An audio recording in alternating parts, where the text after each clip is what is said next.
In his second year in the ranking, Mizar drops 8 spots. Hello Montreal Canadiens fan, great to have you here. Today I bring you very important information about the player.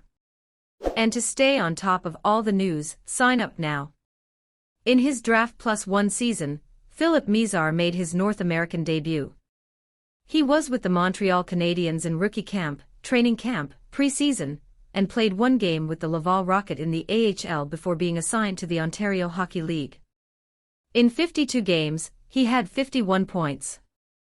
Although those numbers are solid, they are perhaps a little underwhelming for an offense-first skill player in the year after being drafted.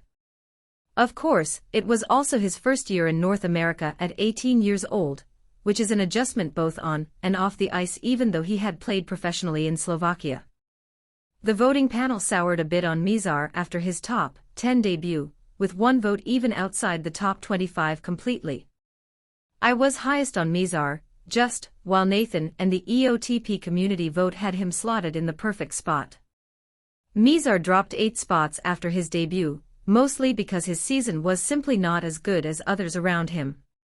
Despite having him highest among all panelists, Mizar dropped 5 spots in my personal ranking mostly because of those around him rather than Mizar himself. The rising depth of the prospect pool means that if you tread water, you may still lose some ground, and that seems to be what happened to Mizar did here. Mizar's game is all about offense. That isn't to say he's poor defensively, but it's clear where the strength of his game is. What struck me most about his play at the World Juniors was just how important he was to Slovakia without putting up big points. The tracking project by Lassie Allonen of Elite Prospects shows why I got that impression. While his creation numbers weren't as high as you would expect, his transition numbers put him among one of the best players in the tournament in that category. There's also the question of the situation he was in while playing for Kitchener. He wasn't given a top-line role, and so much production can be attributed to role, especially at younger levels. Of his 51 points, 33 were scored as even strength.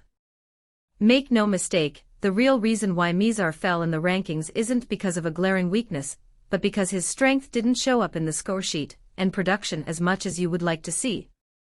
That's not a knock on the voting panel, it's a legitimate concern, and can affect how you view his upside in relation to the other players in the organization. Perhaps most encouraging is that Mizar knew it too. Not that I think he much cares for where he's ranked in this ranking, but at the team's development camp, he talked about how his stretch of play after the World Juniors was the most unluckiest of his hockey career. He said he thought he was playing his best hockey of the season, but nothing was going in. In Mitch Brown and Lassie Allonen's tracking project for the CHL and USHL, he found himself an above-average playmaker in terms of the likelihood of his assists becoming goals. His OHL tracking data was similar to his WJC data, scoring high in transition. The main difference was that his success on plays in the OHL sample was lower, but he was among the best players at attempting to get the puck to the most dangerous area. Since he was drafted, I have been struck by Mizar's realistic evaluation of his own game. He should have a big role with the Rocket, and it will be a good chance for him and all of the young players because there are many opportunities for them to get playing time and get important minutes. Mizar has always said he is a few years away from the NHL, so his focus now is purely on development. So much of this ranking, for better or for worse, is based on, what have you done lately, and entering his 19-year-old season, Mizar has a great chance to improve his ranking with a better season. Another year of treading water can have the opposite effect. For me, his upside is still high and promising for me, and I think there's a focus on his game that he's always looking for improvement.